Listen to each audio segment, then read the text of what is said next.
হ্যাঁ, গোলাপ নাই। একটা গোলাপ নিব। একটা গোলাপ নিলে পরে কি হবে, আমার কাছে তো টাকা নাই। আপনি নেন গোলাপ।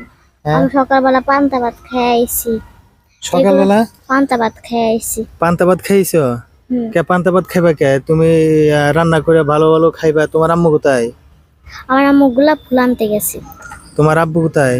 আমার আব্বু নাই। তোমার আব্বু নাই, শুধু তোমার আম্মু আর তুমি? আর কয়টা ভাই বোন আছে, দুইটা। আরো দুইটা আছে, এটা কি বড় না ছোট? ছোট ছোট। তোমার চেয়েও ছোট? হ্যাঁ। তো দর্শক দেখুন, আসলে এত পিচ্ছি একটা মেয়ে গোলাপ বিক্রি করতেছে, অথচ তার চেয়েও ছোট ছোট আরো বাচ্চা আছে। তো তোমার আম্মু কি গোলাপ আনতে গেছে নার্সারিতে না? হ্যাঁ। তো রান্না করে নাই?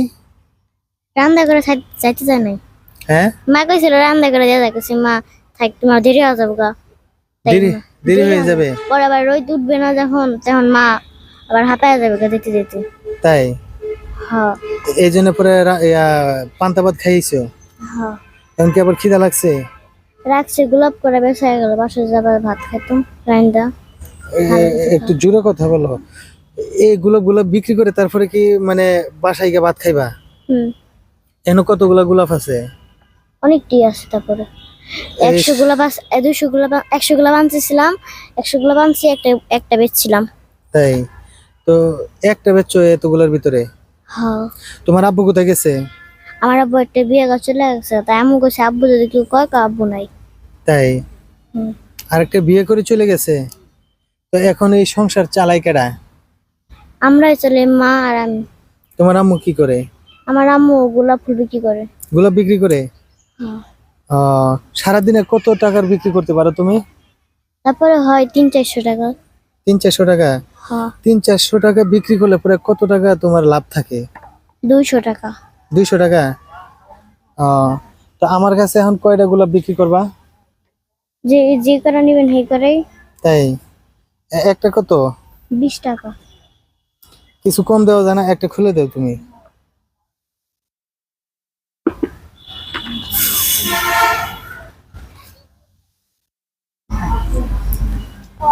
গোলাপে তো আবার কাটা থাকে না, হুম। এই যে কাটা সহ। তো একটা গোলাপ বিক্রি করে তুমি কত টাকা ইনকাম করবা? 20 টাকা হয়। তুমি 20 টাকা বিক্রি করলে লাভ থাকবে কত? লাভ থাকবে 5 টাকা। 15 টাকা করে কিনে আনো। তাহলে তো এই গোলাপের ব্যবসায় করে ভালো।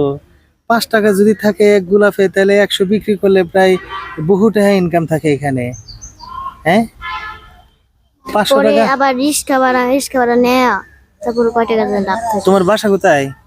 কুরগা পরম্পরা। এখান থেকে কত টাকা ভাড়া? 20 টাকা। 20 টাকা? আচ্ছা, তোমার মতো এরকম ফুল বিক্রেতা কতগুলো আছে এখানে? অনেকগুলো আছে। অনেকগুলা। তো এতগুলার ভিতরে তুমি কয়টা বিক্রি করতে পারো? তারপরে হয় ওরাই বেশি আছে, আমি একটু কম বেশি। আর তুমি? জোড়া ধরে আছে তো। হ্যাঁ, ওরা জোড়া ধরে আছে, জোর করে দেয়া আছে। জোর করে? হ্যাঁ। মানে ভাই একটা নেন, যেভাবে হোক একটা নিয়ে যান, কাম হইব, এরকম নাকি? অনেক জোর করে বলে বেশি ওরা। তাই? তাহলে এই যে এখানে আঙ্কেল আছে, আন্টি আছে, ওনাদেরকে জোর করো। হ্যাঁ, ওই যে এদিকে পড়ছে, ওনাদেরকে জোর করো। হ্যাঁ, তাই গোলাপ নিব না। হ্যাঁ, নিব না? কাকা আপনারা নিবেন না? হ্যাঁ। হ্যাঁ, আচ্ছা কাকা একটু এদিকে আসেন, আপনার সাথে দুটো কথা বলি। আচ্ছা দেখেন, জীবিকা নির্বাহের জন্য আমরা অনেক কিছুই করি, তাই না? ধরেন আপনিও কিছু না কিছু কাজ করেন না? অবশ্যই। আমিও কিছু না কিছু কাজ করি, হয়তো চাকরি করি, আর না হয় বিজনেস করি, যে কোনো একটা কিছু করি। অবশ্যই। কিন্তু এই যে বাচ্চাটা, এটা কিন্তু পেটের দায় একটা বিজনেস। এটা কি হালাল না হারাম? হালাল। হালাল না? হালাল। সম্পূর্ণই হালাল। তো আসলে এই এই ধরনের বাচ্চারা যারা এই ফুল টুল বিক্রি করে বা কোনো একটা বিজনেস করে, তাদের কাছ থেকে কেনাটা আমাদের উচিত নাকি অনুচিত? উচিত। উচিত না? তো আসলে এমনি টাকা দেওয়া দরকার, তারপরে ফুল নিয়েছে হিসাবে আরো বাধ্য দেওয়া দরকার। হ্যাঁ, মানে মানুষের কাছে চায়া খাইলো না, কিছু একটা মাধ্যমে তারা একটা মানে একটা ব্যবসা। ব্যবসা, তাই না? ব্যবসা তো হালাল। ব্যবসা হালাল জিনিস। আচ্ছা ঠিক আছে, সমস্যা নাই, আমি একটা নিলাম, কাকারও একটা দেন।